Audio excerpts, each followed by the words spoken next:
कभी सोचा है जब हम आईने में देखते हैं तो असल में होता क्या है? ये सारा खेल है लाइट का, यानी प्रकाश का। और आज हम इसी के पीछे की फिजिक्स को समझेंगे, जिसे कहते हैं रिफ्लेक्शन या परावर्तन। तो चलिए सीधे मुद्दे पर आते हैं। देखिए, ये जो रिफ्लेक्शन है ना, ये कुछ बहुत सीधे साधे नियमों पर चलता है। तो शुरुआत वहीं से करते हैं। तो होता क्या है, लाइट की एक रे यानी प्रकाश की एक किरण आती है, किसी सतह से टकराती है और बस बाउंस हो जाती है। इसी को हम कहते हैं रिफ्लेक्शन। जो किरण आ रही है उसे हम कहते हैं आपतित किरण, और जो टकराकर वापस जा रही है वो है परावर्तित किरण। अब ये जो पूरा प्रोसेस है, ये दो बहुत पक्के नियमों पर चलता है। पहला नियम तो बहुत ही आसान है, जिस एंगल पर लाइट आएगी ठीक उसी एंगल पर वापस जाएगी, मतलब एंगल आई बराबर होगा एंगल आर के। दूसरा नियम समझने के लिए सोचिए कि जिस सतह पर लाइट गिरी है उस पर हम ठीक 90 डिग्री पर एक सीधी लाइन खींच दें, एक काल्पनिक लाइन। इसे हम अभिलंब या नॉर्मल कहते हैं। तो दूसरा नियम ये कहता है कि आने वाली किरण, जाने वाली किरण और ये नॉर्मल, ये तीनों एक ही समतल सतह पर होते हैं। अच्छा, अभी जो हमने दूसरे नियम में कहा कि सब कुछ एक ही तल में होता है, तो इस बात का मतलब क्या है? कई बार ये थोड़ा कंफ्यूजिंग हो सकता है, तो चलिए इसे एकदम क्लियर कर लेते हैं। तो सवाल ये है कि भाई इस एक ही तल में होने का मतलब क्या है? इसको समझने के लिए हमें डायमेंशंस की दुनिया में एक छोटा सा चक्कर लगाना होगा। इस टेबल को देखिए, ये चीजों को कितना आसान बना देती है।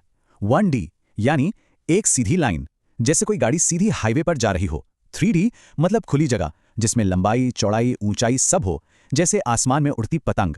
और 2D मतलब एक सपाट सतह, जैसे हमारे टीवी की स्क्रीन। तो बात यह है कि तल या प्लेन का मतलब बस कोई भी 2D यानी दो आयामी सपाट सतह है। तो नियम बस इतना कह रहा है कि रिफ्लेक्शन एक 2D इवेंट है। ऐसा नहीं होता कि लाइट की किरण सतह से टकराकर 3D में ऊपर या नीचे कूद जाए, नहीं, वो उसी सपाट सतह पर बनी रहती है। चलिए अब इन नियमों को लेकर आगे बढ़ते हैं और देखते हैं कि ये उस चीज पर कैसे लागू होते हैं जहां हम रोज रिफ्लेक्शन देखते हैं, यानी हमारे दर्पण या शीशे में। अच्छा, तो शीशे जो हैं वो मोटे तौर पर दो तरह के होते हैं। एक तो है समतल दर्पण यानी प्लेन मिरर, जो एकदम सपाट होता है, जैसा हम घरों में इस्तेमाल करते हैं। और दूसरा है गोलीय दर्पण यानी स्फेरिकल मिरर, जो घुमावदार होते हैं। अब ये जो गोलीय दर्पण है, ये भी दो तरह के होते हैं। एक है अवतल यानी कॉनकेव, इसकी सतह अंदर की तरफ धसी हुई होती है, जैसे कोई गुफा या केव हो। और दूसरा है उत्तल यानी कॉन्वेक्स, जिसकी सतह बाहर की तरफ उभरी हुई होती है। अब इन दोनों में से सीखने के लिहाज से हमारा पसंदीदा है अवतल दर्पण। क्यों? क्योंकि ये बहुत कमाल का है। ये 6 अलग अलग तरह की इमेज बना सकता है, जबकि उत्तल दर्पण सिर्फ 2 ही तरह की इमेज बनाता है। इससे पहले कि हम इन घुमावदार दर्पणों की दुनिया में खो जाएं, चलिए पहले उस सीधे साधे सपाट समतल दर्पण के बारे में कुछ बहुत ही दिलचस्प और काम की बातें जान लेते हैं। तो क्लास के लिए एक छोटा सा सवाल।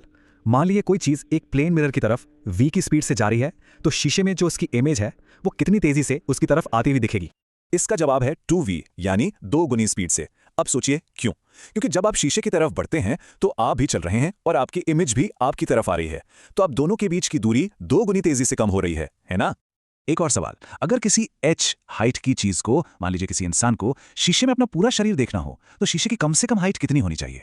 सिर्फ h/2 यानी उस चीज की आधी हाइट। ये बहुत ही कमाल की बात है। यही वजह है कि एक 6 फुट के आदमी को अपना पूरा रिफ्लेक्शन देखने के लिए सिर्फ 3 फुट का शीशा ही काफी होता है।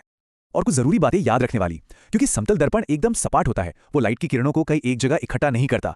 इसलिए हम मानते हैं कि उसकी फोकल लेंथ और वक्रता त्रिज्या दोनों अनंत यानी इन्फिनिटी हैं। और हाँ, अगर आप कभी दो समानांतर शीशों के बीच खड़े हुए हो तो आपने देखा होगा कि आपकी इमेज आगे पीछे दूर तक दिखती चली जाती है। ये अनंत प्रतिबिंब का एक बेहतरीन उदाहरण है।